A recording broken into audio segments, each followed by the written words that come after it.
Questions? It's the first time you've had a 74-man travel roster. Have there been any stress with that, with narrowing down to 74 guys? Or you got a good handle on them? No, there's some guys that would love to take that we've been taking to the hotel we can't take. But this time of year, some of the attrition starts to set in. It was somewhat clear. You always feel bad for the guys who they've been traveling, all of a sudden now they can't. That's 4 or 5 guys who care, but pretty clean. Do you have any update on Malcolm's progress, and are there any other notable injuries heading into Saturday? Yeah, I'd say Malcolm's doubtful for Saturday. There's a northeaster coming in. Have you done anything in practice to prepare for what the weather could be like? Yeah, it looks like initially it looked like it wouldn't get to us. Susan does a great job of every day updates the weather and wind. But we did wet ball stuff during the course of the week. We much prefer rain to wind. So the rain, we practice outside here. We never go inside. So we pretty much prepare for it all year. But we did do wet balls this week just to be prepared for it. It's not going to travel. No. Well, I shouldn't say that. Based upon how he runs today. So watching him, I doubt that we'll take him. I was trying to keep that from Maryland, and you asked me the question. So yeah.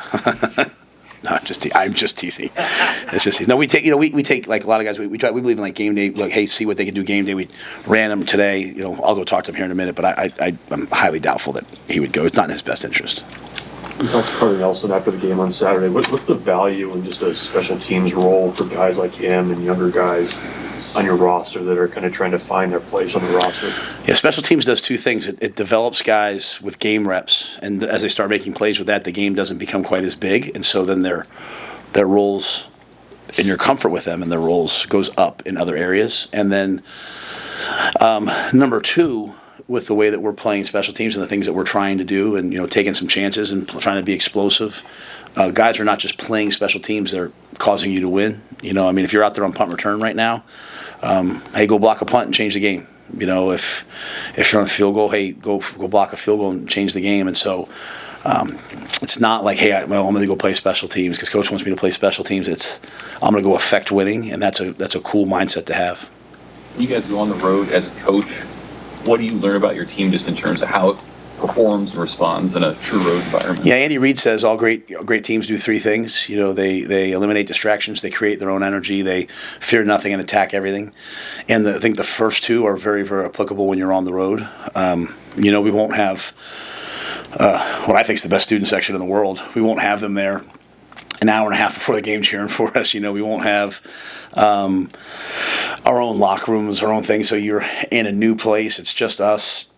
Now, we're obviously blessed that our fans travel at a high level, but you get the point of, being in Memorial Stadium, obviously. So you have to create your own energy. It has to come from brotherhood and caring about each other and the love of watching your teammate, make a play and cheering each other on. So that juice has to come from us, and you have to eliminate the distractions, right? I'm lucky that we have a guy like Corey Campbell that, he does the travel meeting for me. I don't have to get up there and be like, remember?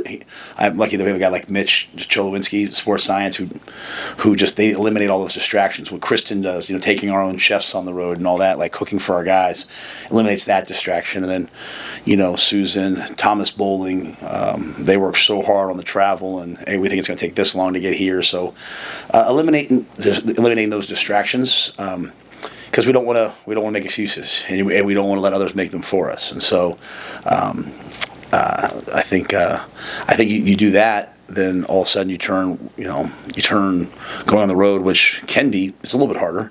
You turn it into a positive. And I think all of our guys are really, really excited to get in the hotel and spend 2 nights together and chill and at the same time go work for a common goal. In terms of your leaders on the team, just I guess with this being the first true road game, just what are you hearing from some of those captains and upperclassmen? That they're ready to go. They respect the heck out of the team that we're facing. They know the battle that it's going to be. We're going on the road to face a 4-1 football team at their place. That's Big Ten football. So I think our veteran players and our leaders understand that it's up to them. It's not up to us as coaches. It's up to them to make sure that our team is ready to play. All we can do is give them the best schedule possible and do all the things I just talked about, the best travel, and try to eliminate the distractions. And then they're the ones who have to create the energy. I can get up and say X, But I can promise you this: when it's coming from Sierra, when it's coming from Keese, when it's coming from someone, when it's coming from Jacory, they're going to listen a lot different. And so, and then also at the end of the day, we just got to go play well. We got to play to our standard. And so I think when the players take it upon themselves, like, Coach X going to call this, Coach Holt's going to call this, Coach Butler's going to call this. Hey, we got to bring it to life and not have it just be lines on a paper, but all of our 11 guys out there bringing their own personalities to it and blending them. That to me is the message, and so I think our guys have gotten that loud and clear. And I have really no concerns about that part of it. It's all just going to come down to the football and who plays better football. Hey, Coach, you're a football savant, but have you heard the news about a Lincoln High School forfeiting a game against Omaha High School later tomorrow? I have not heard that. I'm sorry. So, long story short, and the people in here correct me if I have information wrong, a high school here in Lincoln forfeited the game because of injury concerns against a powerhouse up in Omaha. So I'm just curious at your thoughts as a football savant, like what that kind of means to the kids in the program and not being able to play that game. First of all, thank you for calling me that. That's the nicest thing anyone said in this room in a while. Maybe, Amy, have you written something nice about me lately? No? Okay, never mind. Maybe? I've written a lot lately. Okay. And I don't really read the paper very often, so I don't really know what's always happening just because I'm in football season, right? And I'm just kind of locked in. So it's hard for me to comment on a situation I really don't know. I do think probably, health and wellness always comes first, but I don't know the situation well enough to comment. I'm sorry. Is there any other players of note that are ruled out, not going to travel? Nope. Gosh, you're really trying to get me today, huh? Do I know the first play? That's actually my first thing I ask Dana every Friday. I'm like, just tell me what's the first play. All right, cool. I love that one, no matter what he says.